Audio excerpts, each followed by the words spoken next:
6 महीने तक नंद उत्सव चला है और आज उत्सव के बीच में अपने वर्ष की कमाई का दशांश दान करने के लिए नंद बाबा मथुरा जा रहे हैं कि गोपाल गोकुल रक्षाया निरुक्त मथुरांगतः नंदा कंसस्य वारिक्यं करदातुं कुरुस्वः। आज गोकुल से मथुरा जा रहे हैं नंद कंस को दशांश दान करने वर्ष का। और जब ये भाव देखा है तो वसुदेव की नजर मथुरा पे जब पड़ी है, ये नंद बाबा यहाँ का कर रहे हैं, इस मथुरा पर क्या करने आए हैं? क्योंकि नंद कौन है? नंद जीवात्मा है। मथुरा कौन? प्रभु का देह है। गोकुल कौन? हृदय है। और आज विपदा क्यों आई है उस ब्रज में?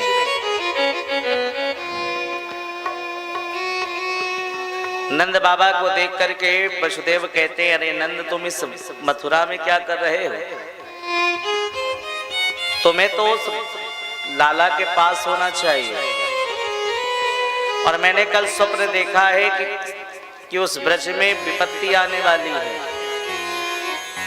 तुम शीघ्र अतिशीघ्र इस मथुरा को छोड़ करके उस गोकुल को जाओ।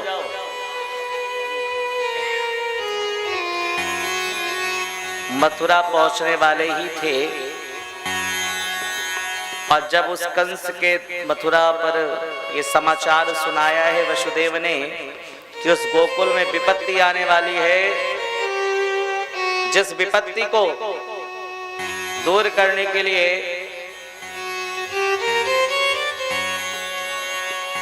आज गोकुल पहुंचने से पूर्व कंस ने उस ब्रज में पूतना को भेज दिया है कि कंसेन प्रियता घोरा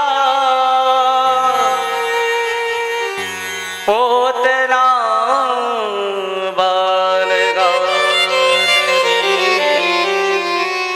शिशुशारा निगंधे पुरग्राम प्रजादिषु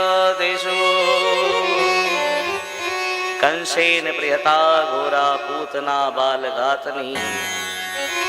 आज कंस ने पूतना को बुलाया है कि ब्रज में जो एक सप्ताह में अगर जिसके द्वार पर नंद उत्सव हो रहा हो, बधाई हो रही हो, तो पूतना आज तुम्हें जाकर अपने ही राजा कंस के काल को मारना होगा।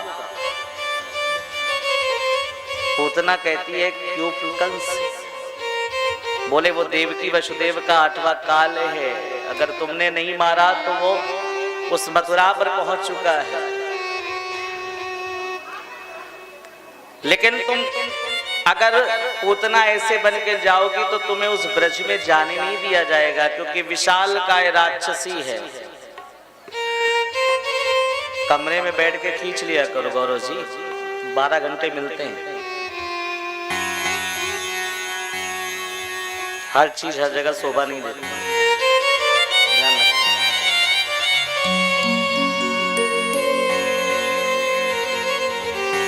पूतना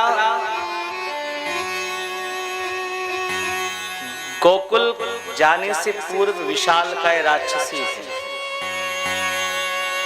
और विशालकाय राक्षसी का मतलब 6 कोश, 18 किलोमीटर, बड़े बड़े केश, दांत, कुरूप। कंस कैसे अगर ऐसे रूप में जाओगी तो उस ब्रज में अंदर जाने नहीं दिया जाएगा। और ये बात सुन करके पूतना कहती है, राजन मैं इतनी सुंदर बन के जाऊंगी कि उस ब्रज में सबसे पहले हमको जाने दिया जाएगा। इतनी सुंदर बन करके जैसे ही पूतना गई है तो नंद उत्सव हो रहा है।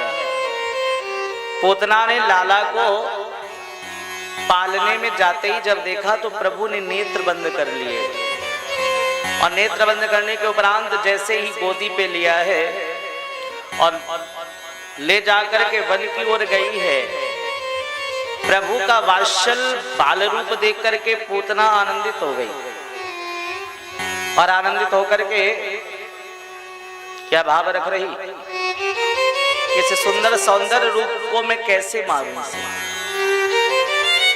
लेकिन प्रभु कहते हैं इस पूतना को, स्त्री को मैं कैसे मारूं जो आज अपनी स्तन पर विष लगाकर मुझे मातस्व भाव से, आज ये राक्षसी भाव जो इसके अंदर जागृत है, ये क्या कारण है। राजा परीक्षित सुखदेव से कहते हैं ये पूतना को ऐसा अधिकार कैसे प्रभु ने दे दिया मारने का। बाल घातनी है, पूतना मतलब पवित्र, ना मतलब नहीं, अविद्या है, अपवित्र है, दुष्टा है। लेकिन ऐसे प्रारंभ में कौन से उसने पुण्य कर्म किए कि गोविंद उसकी गोद पर पहुंच गए। सुखदेव राजा परीक्षित से कहते हैं ये पूतना जो है राजा बलि की पुत्री रत्नमाला है। और जब वामन भगवान बन करके गए थे तो ये राजा बलि के पास ये पुत्री खड़ी थी और वामन भगवान का रूप देख करके मन में भाव आया कि काश ऐसा पुत्र मेरा हो जाए तो कितनी अच्छी बात है। तो प्रभु ने उसी क्षण उसे आशीर्वाद दे दिया कि मैं जब तुम्हारा ये प्रेम कि तुम्हारे द्वार पर मैं भिक्षुक के रूप में आया हूँ और दानदाता तुम्हारे पिता हैं, आत्मा रूपी वरदान दे दिया। लेकिन जब 3 पग धरती में संपूर्ण मांग लिया है तो वही रत्नमाला कहती है अगर ऐसा बालक या पुत्र मेरा होता तो मैं विष लगा के इसे मार देती। तो प्रभु कहते हैं मैं तुम्हारी दोनों इच्छा पूरी करूं। तो आज प्रभु को पूतना जैसे ही स्तनपान विष लगाकर जो करा रही है कि लागे पियन कृष्ण करि जोरा, लागे पियन कृष्ण करि जोरा, लागे पियन कृष्ण करि जोरा,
स्तनपान प्रभु कर रहे हैं और पान करते करते जैसे ही प्राणों को अवरुद्ध करने लगे,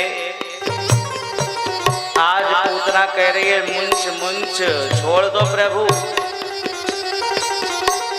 पूतना के जब दुग्धपान कर रहे तो बड़ा ही आनंदित हो रही है, लेकिन प्रभु ने जैसे उसके प्राण को खींचना शुरू किया तो कह रही मुंच मुंच छोड़ दो।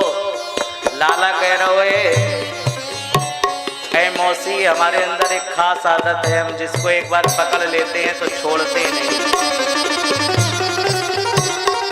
जैसे ही प्राण को खींचा है विशाल काय राक्षसी एक रूप में धारण करके एक धम्म की आवाज आई है और जैसे ही धम्म की आवाज आई तो यशोदा जाकर अपने नंद भवन के आंगन में पहुंची है। देखती है पालने में लाला नहीं है, जाकर रुदन करने लगी है कि हमारा लाला कहाँ चला गया। ऐ नंद, ऐ ललिता, विशाखा रुदन कर रही हैं। सबने जा करके आज उस कान्हा को ढूंढते ढूंढते जब वन की ओर गए तो देखा एक विशाल काय राक्षसी जिसकी उदर पर स्वयं प्रभु खेल रहे हैं। अब प्रभु को जैसे ही उतारा गया है नीचे, यशोदा ने आंचल में लेकर के ढूंढा है। गौशाले जा करके आज उस यशोदा ने प्रभु की नजर उतारी, पंचगव्य से स्नान कराया है, गोबर से, दुग्ध से, दही से गाय के।